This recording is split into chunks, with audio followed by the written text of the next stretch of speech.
C'est la femme la plus suivie d'Instagram. Une amie lui a fait le don de son rein et elle boit de l'huile d'olive pour entretenir ses cordes vocales. Tu la connais pour Les Sorciers de Waverly Place, pour son idylle avec Justin Bieber ou encore pour la série 13 Reasons Why. Selena Gomez, la femme que tout le monde aime. Petite, elle ne se sentait pas heureuse sur les bancs de l'école et elle se faisait souvent harceler par ses camarades. C'est donc vers l'âge de 6 ans qu'elle trouve du réconfort dans le théâtre. Un an plus tard, sa mère va l'inscrire en casting et c'est lors de ses auditions pour l'émission Barney et ses amis que Selena va rencontrer Demi Lovato.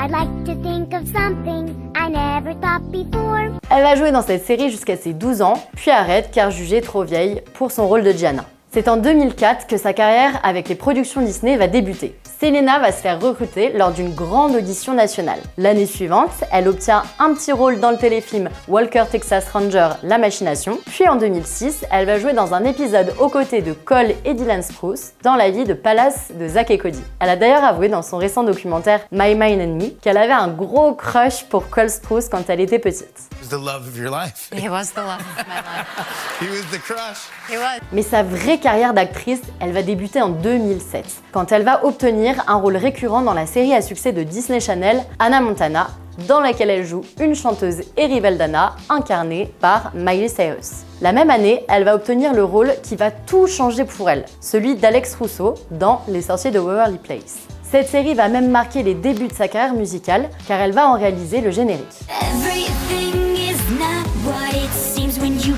On la verra à l'écran dans la comédie romantique Comme Cendrillon 2, pour laquelle elle enregistra 3 chansons, dont celle-ci,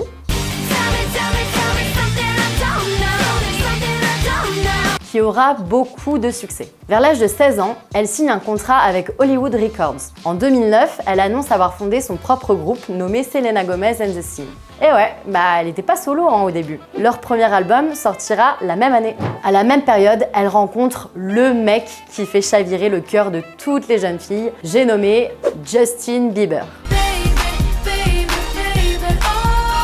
Et ça, ce sera le début d'une longue histoire tumultueuse et surmédiatisée. Et je t'en parle un peu plus tard dans la vidéo. En 2011, on retrouvera Selena Gomez aux côtés de la star de Gossip Girl, Leighton Meester, dans la comédie romantique Bienvenue à Monte Carlo. La même année, son groupe sortira un 3e album baptisé When the Sun Goes Down, où l'on découvrira cette chanson.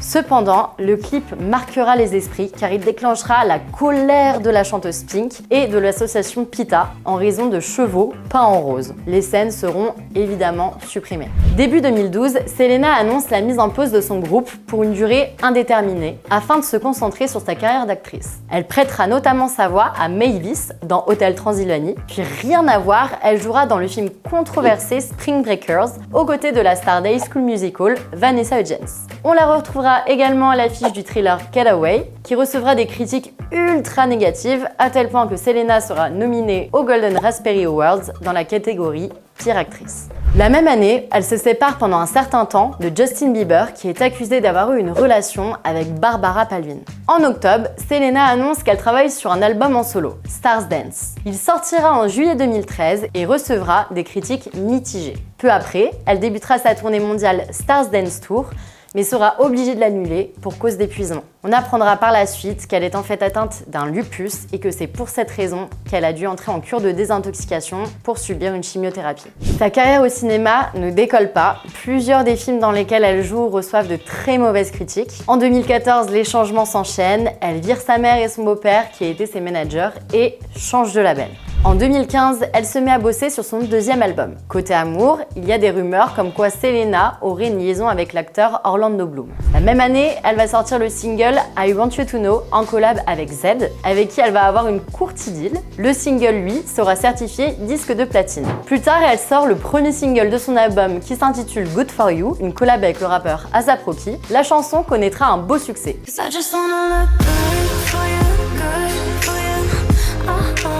Peu après, elle sortira ce son que tu connais forcément.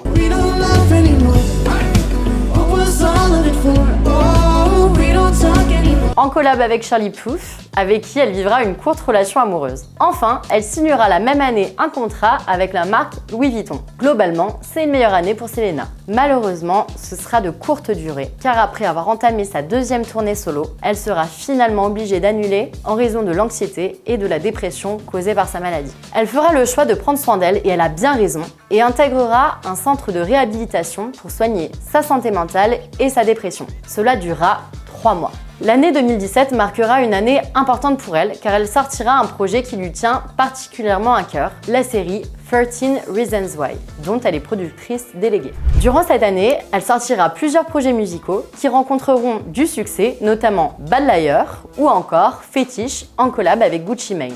On apprendra lors du Met Gala qu'elle est en couple avec le chanteur The Weeknd, mais ils se sépareront au bout de 10 mois de relation. Décidément, c'est compliqué pour Selena. Elle replongera peu à peu dans les bras de Bieber, avec qui elle restera jusqu'à mars 2018. Mais l'événement le plus important de sa vie cette année-là sera surtout sa greffe de rein, une opération nécessaire à cause de l'évolution de sa maladie. Et ce n'est autre que l'actrice de How I Met Your Father, Francia Raissa, qui lui a fait ce don extraordinaire. Entre 2019 et aujourd'hui, on peut dire que Selena Gomez a fait un sacré bout de chemin, et particulièrement dans le monde du cinéma. Elle sera productrice déléguée sur pas mal de projets comme par exemple les films The Broken Hearts Gallery ou encore This Is the Year. Elle sortira même sa propre émission de cuisine sur HBO Max.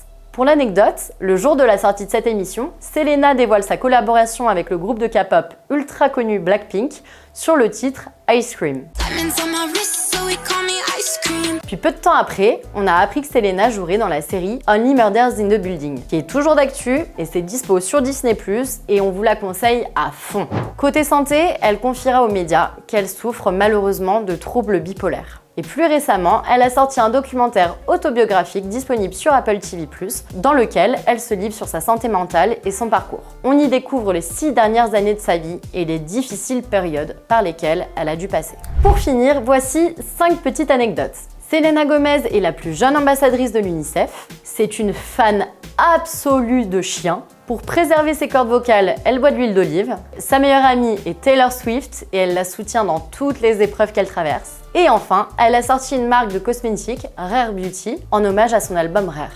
Voilà, il y a énormément de choses à dire sur cette femme et on n'avait pas envie de s'étaler sur le fameux trio amoureux entre Justin et Hailey Bieber, car ce serait dommage de la réduire uniquement à ça. Selena Gomez est une battante, elle a su se relever dans les moments les plus difficiles et elle peut être fière de celle qu'elle est et de son parcours. Et sinon, tu savais tout ça toi sur Selena Gomez ?